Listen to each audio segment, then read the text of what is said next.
ఈ దినమే నీ శుభదినం, ఆనందించి నే స్తుతించెదను.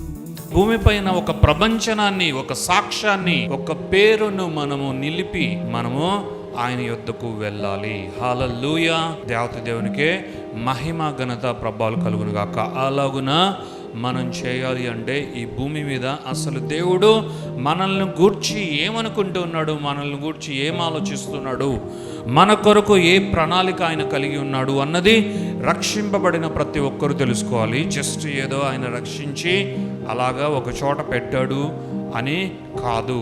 రక్షించిన దేవత దేవుడు మనకు నిత్య జీవాన్ని అనుగ్రహించాడు. నిత్య జీవము అన్న గొప్ప కృపను ఆయన వెల్లడిపరిచాడు. రక్షింపబడిన ప్రతి ఒక్కరూ కూడా ఈ నిత్య జీవం అన్నది ఏంటో తెలుసుకోవాలి.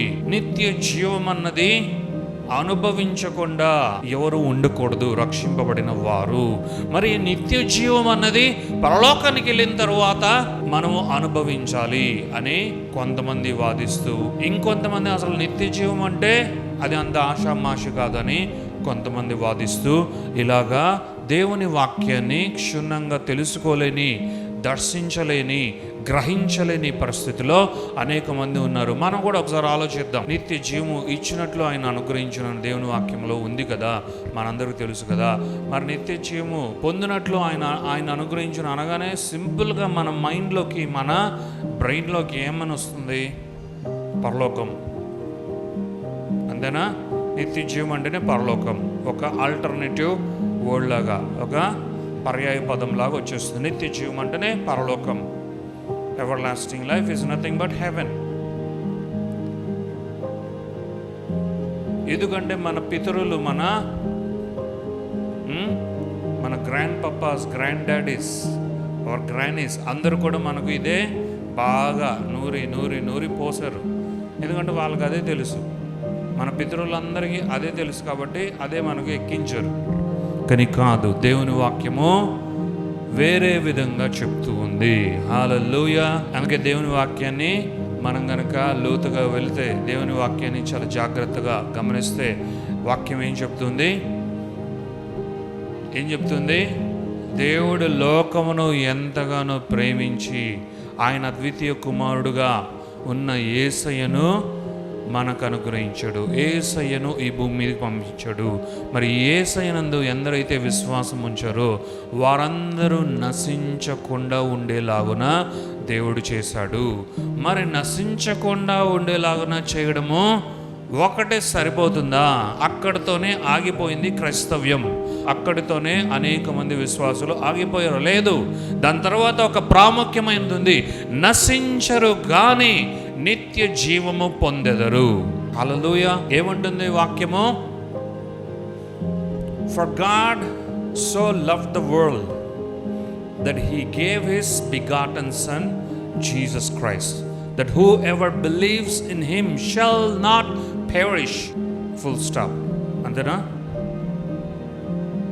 There is much more to this scripture. Hallelujah.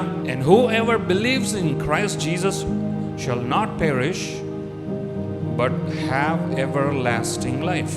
నశించరు బాగుంది, కానీ అంతటితోనే దేవుడు ఆపలేదు.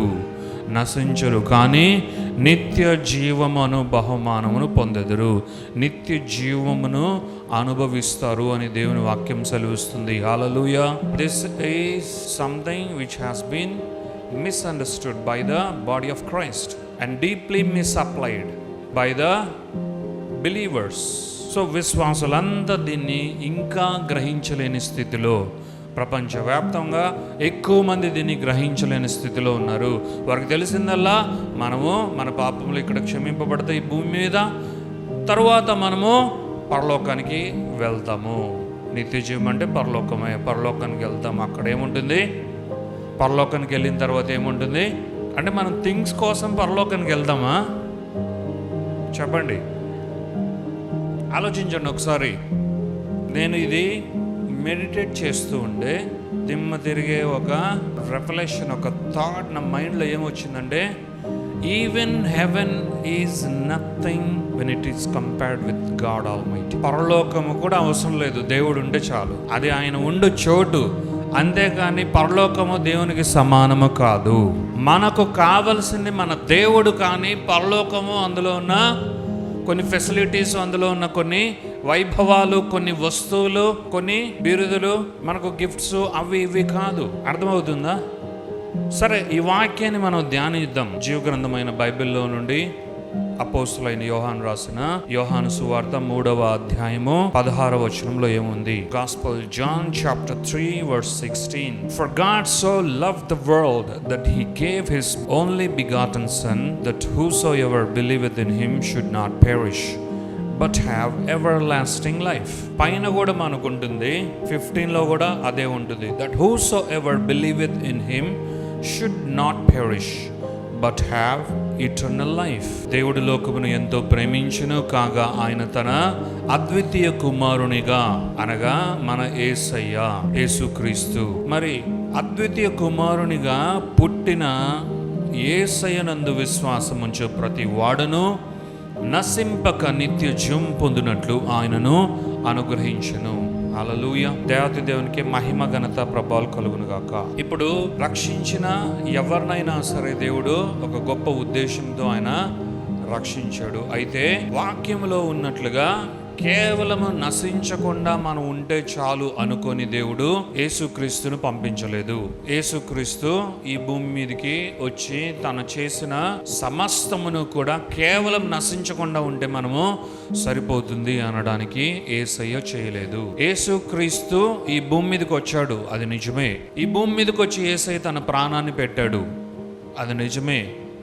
కానీ ఇదంతా యేసుక్రీస్తు చేయడానికి ముఖ్య ఉద్దేశము నిత్య జీవాన్ని మనకు ఇచ్చుటకే. హల్లెలూయా. పాపములు అన్నవి కేవలము దేవునికి మనకు మధ్య లేదు అనంటే, మనకు నిత్య జీవానికి మధ్య అడ్డుబండలుగా ఉన్నాయి, అడ్డుగోడలుగా ఉన్నాయి. వాటిని తొలగించాడు దేవుడు, అంతే. ఆ ఫోకస్తోనే దేవుడు ఈ భూమి మీదకి రాలేదు.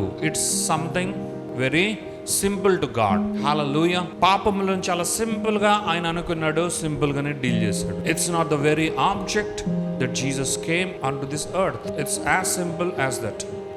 He just removed sins that were a barrier between us and the everlasting life. But the focus of God is eternal life. దేవుని యొక్క గురి, దేవుని యొక్క ధ్యాస, దేవుని యొక్క అభిష్టము నిత్య జీవాన్ని మనకిచ్చుటకే. అది ఇవ్వడానికి దేవుడు ఒక గొప్ప ప్రణాళికతో తండ్రి అయిన దేవత దేవుడు యేసయ్యను ఈ భూమి మీదకి పంపించాడు. హల్లెలూయా. ఎవరైనా సరే రక్షింపబడిన వారు, ఇంతమంది ఇక్కడ ఉండగా రక్షింపబడిన మీ అందరికీ కూడా దేవుడు ఈ నిత్య జీవాన్ని ఇచ్చాడు. ఈ నిత్య జీవమును గూర్చి తెలుసుకోవాలి.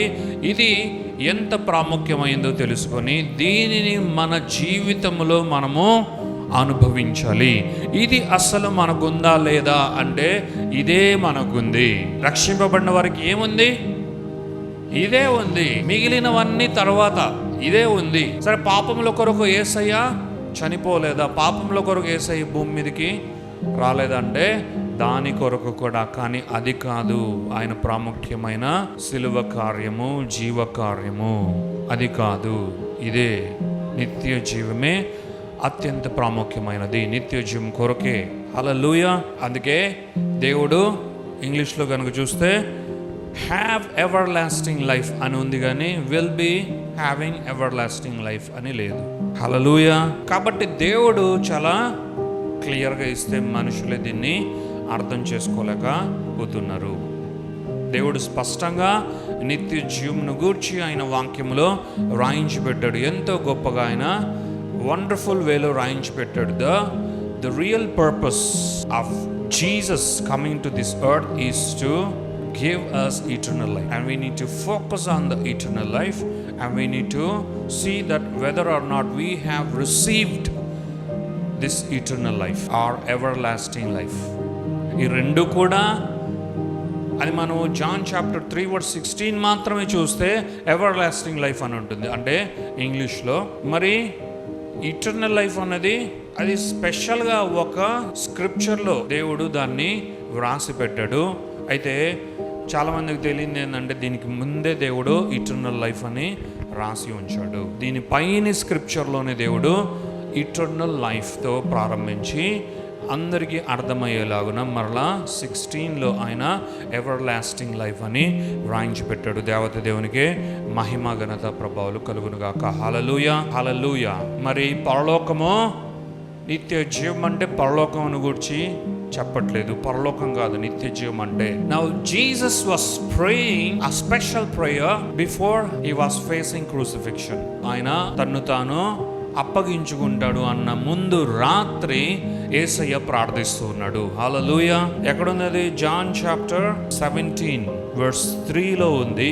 అద్వితీయ సత్యదేవుడవైన నిన్నును నీవు పంపిన యేసు క్రీస్తును ఎరుగుటయే నిత్య జీవము. Hallelujah. And this is eternal life, our life eternal. What that means?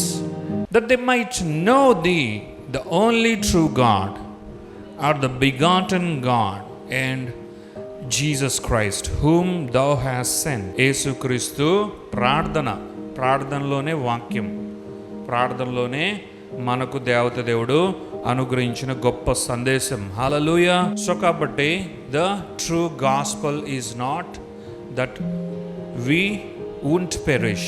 సువార్త అంటే అర్థం ఏంటంటే మీరు నశించరు, ఎవరు నశించరు, యేసుక్రీస్తు నమ్ముకోండి నశించకుండా ఉంటారు, అది కాదు. And even the message of the true gospel is not about not being perished, it's about the ever lasting life. The true gospel and the message of the true gospel should be about one having the ever lasting life in the name of the lord Jesus Christ. ఇది మనం చెప్పగలుగుతూ ఉన్నామా లేదా? ఇది ఒకరు వినగలుగుతూ ఉన్నారా లేదా? నిజమైన సువార్త అంటే ఇదే. అందుకే యేసుక్రీస్తు, తండ్రి నేను నీ బిడ్డల కొరకు ప్రార్థిస్తూ ఉన్నా, నీ జనుల కొరకు నేను ప్రార్థిస్తూ ఉన్నా, నీ జనులందరూ కూడా నిత్య జీవమును పొందాలి. నీవు నాకు ఇచ్చిన ప్రజలందరూ కూడా నిత్య జీవమును పొందాలి. మరి వారి కొరకు నేనేమని ప్రార్థిస్తూ ఉన్నా? నిత్య జీవమును వారు పొందెదరుగాక. అయితే నిత్య జీవం అంటే ఏంటి? వీరందరినీ డంప్ చేసి పరలోకానికి తీసుకెళ్ళడమా? కాదు. ఏంటి నిత్య జీవం అంటే? అద్వితీయ దేవుడకు నిన్నును నీవు పంపిన నన్నును ఎరుగుటయే నిత్య జీవము. నిత్య జీవం అంటే అదే. ఈ వాక్యము అదే చెప్తుంది. యేసయ్య ప్రార్థనలోనే ఇండైరెక్ట్గా నిత్య జీవం అంటే ఏంటో చెప్పడం జరిగింది.